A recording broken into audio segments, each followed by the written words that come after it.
Bonjour tout le monde et bienvenue à ce webinaire de Fondation Philanthropique. Mon nom c'est Michel Fougel Gardner, je suis chercheuse principale chez Fondation Philanthropique. Ça me fait plaisir de vous présenter aujourd'hui le rapport que nous avons développé. Le rapport est très important selon nous et on voulait vous donner la chance de pouvoir le lire, le comprendre. Donc, avant de commencer, j'aimerais reconnaître toutes les différentes cultures de partage et de générosité qui contribuent à notre secteur philanthropique.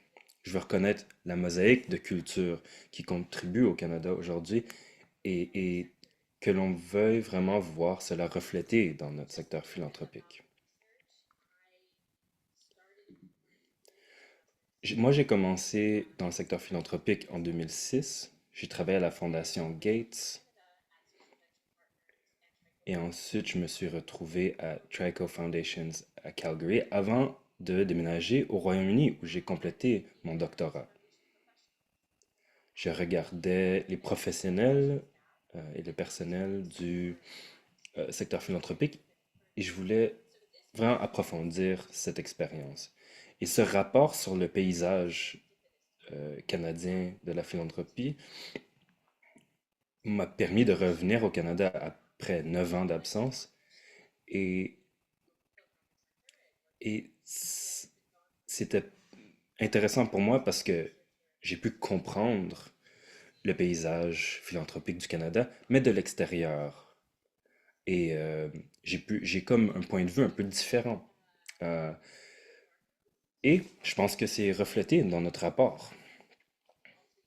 Vous pouvez suivre le rapport en utilisant le code QR ici sur l'écran. Et parce que il s'agit d'un webinaire et vous pouvez voir mes diapositives, j'aimerais spécifier que ce rapport, c'est une nouvelle étape dans la recherche pour Fondation Philanthropique. Une des opportunités que nous présente ce rapport, c'est de vous préparer pour la conférence nationale de Fondation Philanthropique au mois de septembre. Donc, vous allez avoir beaucoup d'informations à votre disposition et vous allez avoir cette information en tête avant la conférence. Alors, pourquoi maintenant ce rapport? Pour Fondation Philanthropique, c'était le temps d'entamer une nouvelle trajectoire, une nouvelle direction, avec plusieurs différents types de sondages et d'avoir plus de données à notre disposition. On voulait des données qualitatives et des données quantitatives pour ajouter aux données que PFC, Fondation Philanthropique Canada, avait déjà recueillies. Vous allez voir dans ce rapport que la recherche inclut les littératures précédentes sur ce sujet et on essaie vraiment de rassembler des différents publics cibles, des différentes parties prenantes qui ont des intérêts différents sur ces sujets. Initialement, on visait beaucoup le public général et les preneurs de décision. Mais cela s'est changé au cours de notre recherche. Fondation Philanthropique a fait plus de 20 ans de sondages sur l'investissement. Il y a aussi un côté ethnographique à cette recherche, puisque j'étais à l'extérieur, en quelque sorte, de Fondation Philanthropique, ce qui m'a permis d'opérer avec une distance, mais j'avais accès euh, à une perspective interne. Et donc, j'ai pu participer à des tables de travail, des projets spécifiques. J'ai fait 21 entrevues avec des PDG et des fondations publiques et privées. Il y avait des membres de Fondation Philanthropique Canada et des personnes non membres. Et ça représente, ces gens représentaient l'ensemble du Canada, de l'Est à l'Ouest. Évidemment, il y a des limites à nos données, euh, et ces limites sont aussi dues au fait qu'on a beaucoup de données qualitatives et qu'elles sont soumises de manière volontaire. Mais la recherche T3010, elle aussi, est volontaire. Donc, voilà. Nos questions de recherche étaient les suivantes. Que savons-nous sur l'évolution historique des fondations philanthropiques canadiennes et leurs manifestations contemporaines? Et la deuxième question était plus conceptuelle. Comment est-ce que les fondations philanthropiques canadiennes utilisent leurs objets et leurs missions, leurs approches et leur rôle pour soutenir la société civile canadienne? Donc, une question par rapport aux trouvailles empiriques, les données, et la deuxième plus par rapport au cadre conceptuel et euh, le cadre de notre recherche. Donc, par rapport aux trouvailles, on voit probablement ce que vous avez déjà vu, euh, des données qui démontrent que avec les données du T3010 pour 2021, on a environ 11 000 fondations qui donnent 10 milliards par année et qui ont des actifs de 135 milliards. La plupart des fondations se retrouvent en Ontario, au Québec, en Colombie-Britannique et en Alberta. Et donc, ça vous ne surprend probablement pas, ce survol des données. Mais j'aimerais souligner, ce que j'ai souligné dans le rapport, c'est comment est-ce qu'on peut parler de comment on est arrivé à ces données. On veut poser la question suivante. Si on a une euh, lignée de recherche, par exemple, des traditions françaises ou des traditions anglaises de la philanthropie, des traditions autochtones, des traditions juives, tous ces sous-groupes ont leur propre tradition de philanthropie. Et en reconnaissant tous ces lignées, ces différentes perspectives, on peut regarder la philanthropie canadienne et se demander sommes-nous, comment en sommes-nous arrivés là. Donc la recherche présente dans ce rapport offre un cadre micro, méso et macro qui nous permet de discuter de la générosité individuelle, de la philanthropie à différents niveaux et d'identifier la multiplicité des sous-groupes qui existent et comment on peut réfléchir au développement du secteur philanthropique à partir de ces différentes perspectives. Donc, on peut voir comment on en est arrivé à à ce portrait global, mais il y a aussi des perspectives qui n'ont pas été incluses dans le passé. Le niveau méso nous appelle vraiment à interroger ces sous-groupes qui composent le Canada et comment n'ont-ils pas été inclus. Donc vraiment, on essaie de se poser des questions. Quelles voix ont été marginalisées? Quelles voix ont été plus prédominantes et entendues? Euh, et comment on peut en tirer des leçons par rapport au portrait que nous avons actuel du secteur philanthropique.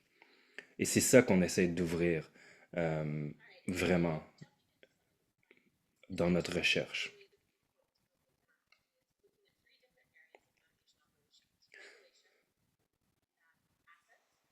Le rapport est divisé entre la réglementation, euh, la, l'octroi de subventions. Et je dirais que on approfondit beaucoup. On essaie vraiment d'explorer l'étendue et la profondeur euh, du secteur.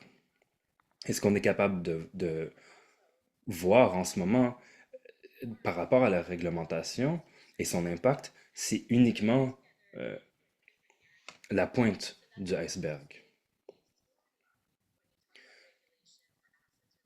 Et le discours qu'on a sur la réglementation et sur l'octroi de subventions, ça compile beaucoup de différents discours. Et c'est seulement la pointe de l'iceberg. La réglementation par rapport aux fondations philanthropiques canadiennes, nous savons qu'il y a eu une augmentation euh, de environ sur une période de 100 ans, on a une augmentation de 25% du nombre de fondations. Donc on passe de 8 852 en 2005 à 11 061 en 2021.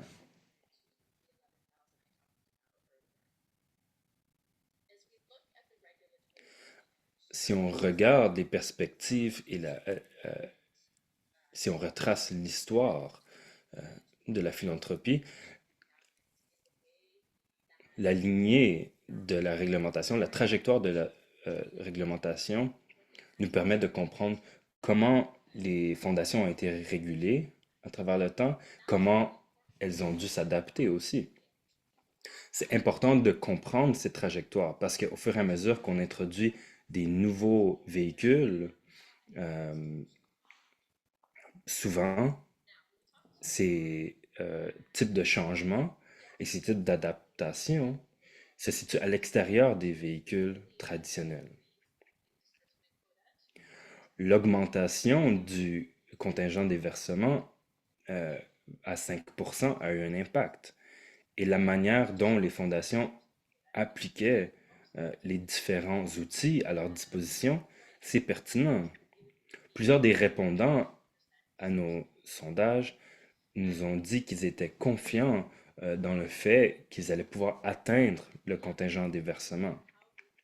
Ils n'ont pas toujours élaboré sur quoi ils se basaient pour dire cela, et ils ont souvent dit que leur stratégie euh, allait être adaptée. Mais il était clair par leurs réponses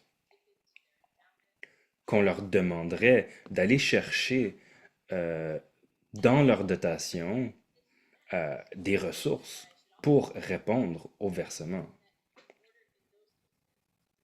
Et dans certains cas, pour répondre au contingent des versements de 5%, il faudrait avoir des changements au niveau des opérations et des diminutions potentielles au niveau du personnel. Ça me fera plaisir de répondre à des questions si vous en avez par rapport à ce sujet.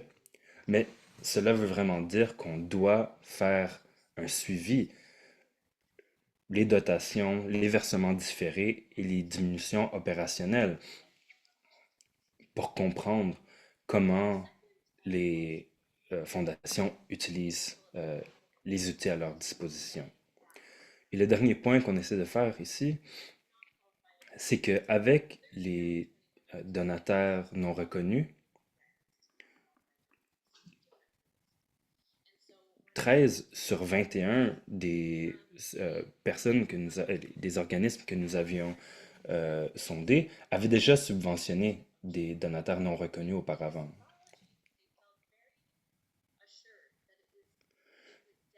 Et la majorité d'entre eux étaient certains que c'était conforme, que ces actions, ces subventions étaient conformes avec les valeurs de l'organisation et leurs objets charitables. Donc, au niveau symbolique, ils étaient alignés, selon eux, avec les lignes directrices. À l'époque de la recherche, c'est important de noter qu'on avait seulement la première ébauche des lignes directrices. Ce n'étaient pas les lignes directrices finales de l'Agence du revenu du Canada. Donc, plusieurs des fondations qui avaient déjà subventionné des donateurs non reconnus, ils sentaient, ils ont partagé que leur rapport, leur reportage était solide. Ils avaient fait leur responsabilité, ils avaient fait un suivi par rapport à leur documentation. Ils étaient confiants que les subventions accordées seraient cohérentes avec les lignes directrices. En d'autres mots, ils ne seraient pas en infraction des lignes directrices. Et cela aussi, on doit faire un suivi pour savoir quel est l'impact de ces types de subventions sur le champ philanthropique. L'autre chose que je veux souligner, c'est que nous avons maintenant, euh, c'est que nous avons maintenant des fonds orientés par les donateurs. Et la manière dont les fonds orientés vers les donateurs ou les FOD, euh, souvent les fondations ont des attentes claires pour leurs donateurs. Et les donateurs qui soient non reconnus comprennent les attentes qui sont là. Mais certaines fondations disent que nous n'avons pas des attentes strictes, mais plutôt on essaye d'inciter les comportements et encourager les comportements. Donc, il y a un changement entre l'approche où on exige certains comportements euh, vers une attitude où on essaie plutôt d'encourager les comportements euh, qu'on cherche à avoir. Historiquement, les sondages que Fondation Philanthropique a effectués nous ont permis de voir que les fondations priorisent certaines choses, y inclut le contingent des versements et les opérations.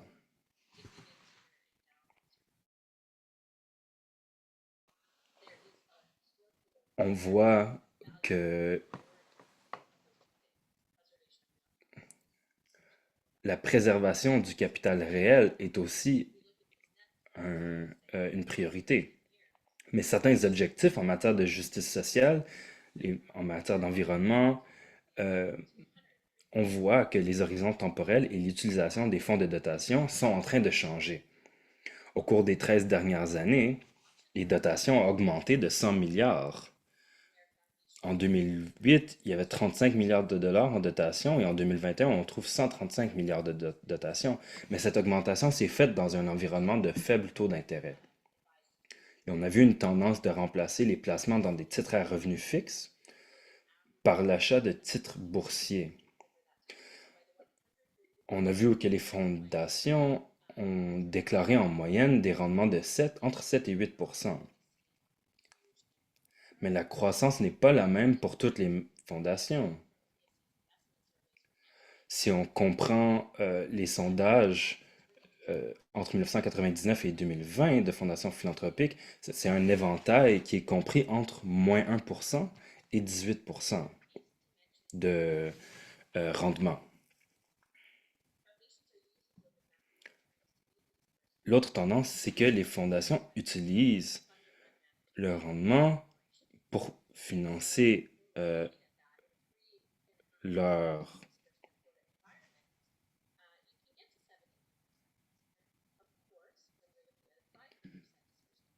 Lorsqu'on regarde une situation avec un contingent des versements de 5%, on voit qu'il y aura un rendement peut-être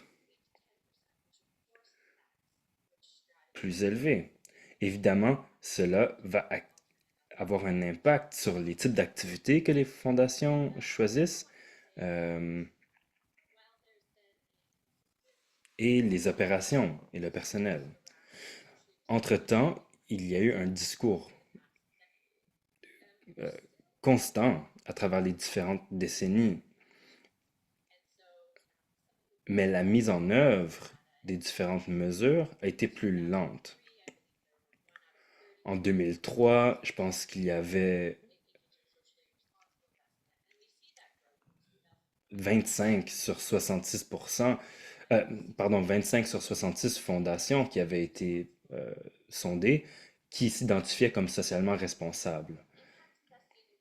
L'investissement d'impact était plus bas. Par contre, les fondations veulent continuer à apprendre au sujet de l'investissement d'impact. Ils restent intéressés, mais ils sont lentes à mettre en œuvre, comme on a dit. Il y a plusieurs raisons, notamment les effectifs, le personnel, l'accès aux conditions et aux ententes qu'ils ou elles veulent. De 2015 à 2021, le nombre de fondations ayant déclaré des investissements d'impact à Fondation Philanthropique Canada est demeuré entre 13 et 19. Comme j'ai mentionné, la raison pourquoi les fonds bougent vers des investissements alternatifs et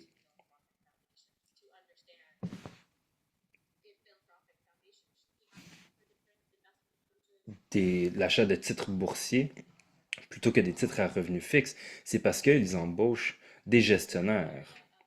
Et donc, le rôle des gestionnaires de fonds est sous-exploré. Il y a des questions à long terme, il y a l'héritage des fondations qu'il faut tenir compte. C'est important à comprendre aussi qu'avec toutes ces données-là, c'est difficile et ça peut être un certain défi vraiment de nettoyer ces données, d'organiser ces données et de les vérifier. Surtout quand on parle des données 3010 sur l'octroi des subventions. La nuance des données que nous avons, c'est cela qui nous manque. Et donc, on obtient un portrait qui est limité. Par contre, on voit une augmentation substantielle des subventions entre 2018 et 2021. On a vu une augmentation de 23% pour les fondations publiques et 72 pour les fondations privées. Ça fait partie de- du récit et de l'historique. Et on sait que les fondations ont augmenté leur octroi de subventions. Une des zones d'intérêt très intéressantes, c'est le personnel, notamment l'embauche, l'effectif de personnel. Et je voulais compiler les informations que nous avions. euh, et donc,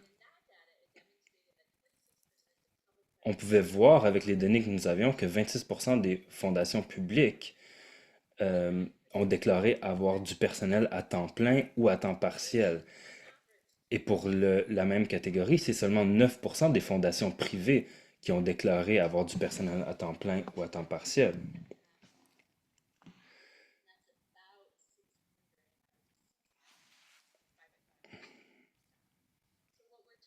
Et donc, on parle d'une section assez petite de fondations philanthropiques qui ont du personnel à temps plein ou à temps partiel. Et ça a un gros impact sur l'investissement d'impact, justement. Lors des entretiens, j'ai parlé avec des PDG et selon les différents thèmes, j'ai regroupé leurs remarques en trois thèmes. La générosité, la diversité et le risque. Et je vous encourage à lire plus en profondeur le rapport. Mais j'aimerais dire que les PDG se tiennent un peu au centre. Ils essaient de médier entre des différentes parties prenantes. Des gens à la tête de la fondation qui font partie d'une génération plus âgée, du personnel qui est peut-être un peu plus jeune. Il y a des gens qui font partie du conseil d'administration et des gens qui font du travail de terrain. Ils sont aussi entre le gouvernement et le public. Et donc, les PDG cherchent l'équilibre en tout cela pour essayer de conjuguer les intérêts des différentes parties prenantes. Il faut réfléchir à cela parce qu'ils ont un rôle très important. On va changer un peu euh, de thème euh, et on va parler du cadre conceptuel. Qu'est-ce qu'on fait avec toutes ces données? On a des données empiriques, mais comment est-ce qu'on fait pour les analyser et en tirer des conclusions? Et ce que ça veut dire pour le Canada? Pour cette recherche, j'ai utilisé un cadre conceptuel développé par Anne Heyer en 2018. Et c'est important de comprendre que ce triangle regarde l'objectif des fondations, leur approche et leur rôle. Et donc, ça nous donne un langage et un cadre conceptuel pour réfléchir à l'utilisation des fondations comme soutien à la société civile. Le triangle renvoie vers trois différentes directions, le changement, le secours et la protection. Donc, la partie supérieure, on voit des différentes sections. On voit des approches, des opérations, l'octroi de subventions mixtes.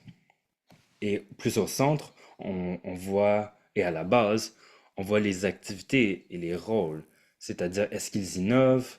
Est-ce que les fondations sont complémentaires au travail du gouvernement? Est-ce qu'ils substituent des différents rôles qui existent dans la société? Et est-ce qu'ils développent? Euh,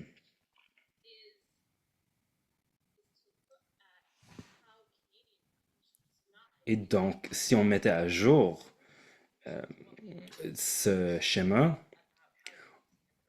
on pourrait s'intéresser à comment les fondations utilisent leurs objectifs, leurs approches et leur rôle pour aider la société civile.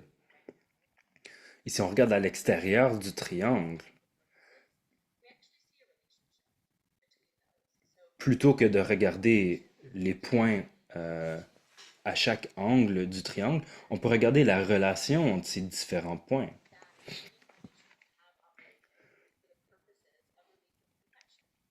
On pourrait vraiment voir les changements dans les secours au-dessus en cas de catastrophe et d'urgence et le soutien aux régions sous-financées qui sont reflétées dans l'axe changement-secours.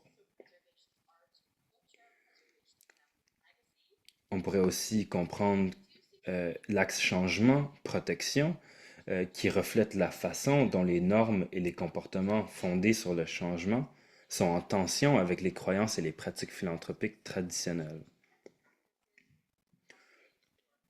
Les tendances contemporaines comme l'investissement d'impact, les stratégies de décaissement et les subventions participatives influencent les positionnalités historiques de secours et de protection, y compris les perspectives sur la préservation de la richesse, l'anonymat et les dons traditionnels.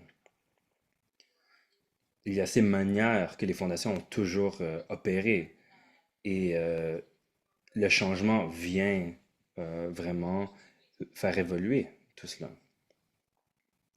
Une chose qu'on a vue, c'est que dans cet environnement de changement, les fondations reçoivent des messages clairs qu'il faut qu'ils adaptent comment ils octroient du financement. Et il y a plusieurs de ces messages qu'on ne sait pas comment gérer. Comment on fait pour gérer cette nouveauté, ce changement et les besoins de la société, l'ampleur aussi des besoins au niveau du secours? Comment on peut répondre à des crises comme COVID et les feux de forêt? Donc, comment les fondations fournissent du secours et de l'aide, ça change. Sur la partie supérieure du triangle, lorsqu'on parle des approches, notre recherche a souligné les investissements. Utiliser des investissements, ça peut aussi faire partie de l'approche d'une fondation. Il n'y a pas de problème si vous faites de l'investissement, mais ça fait partie de votre approche. Donc, si vous faites de l'investissement d'impact, cela aussi devrait être inclus dans votre approche. On a aussi ajouté les véhicules philanthropiques. C'est une reconnaissance que les fondations ont des différents véhicules qu'ils peuvent utiliser. Certains d'entre eux à l'extérieur des véhicules traditionnels des fonds de dotation. On n'a pas inclus le plaidoyer dans ce triangle, mais les plaidoyers existent dans l'idée d'un programme d'investissement. Et finalement, à la base, les rôles. On a changé la structure, on a formé une matrice. On a déterminé qu'il y a deux relations, une qui est un axe de développement et d'innovation et un autre de complémentarité et de substitution. Donc les fondations sont dans une dynamique de développement, développement de programmes dans des domaines que le gouvernement soutient pour vraiment venir appuyer le gouvernement pour le développement et l'innovation. Et ce qu'on commence à voir, c'est que beaucoup de fondations s'incluent dans des espaces d'innovation, comme l'investissement axé sur l'égalité des sexes ou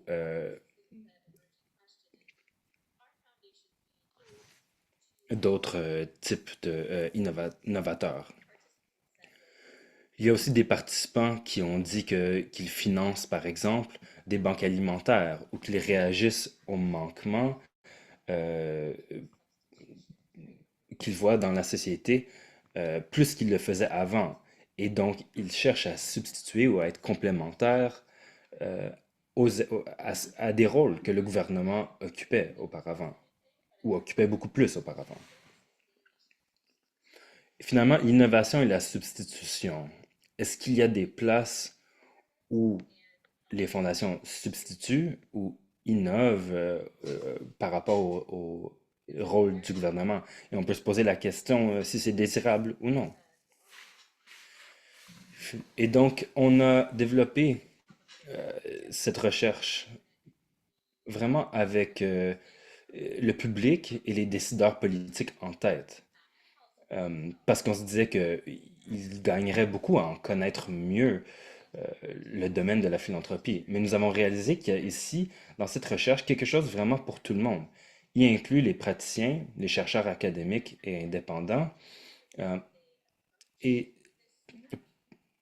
ça pourrait leur permettre de mieux comprendre le secteur philanthropique canadien, euh, et ça pourrait les aider à développer des outils euh, pour mieux comprendre et mieux collecter des données sur ce secteur.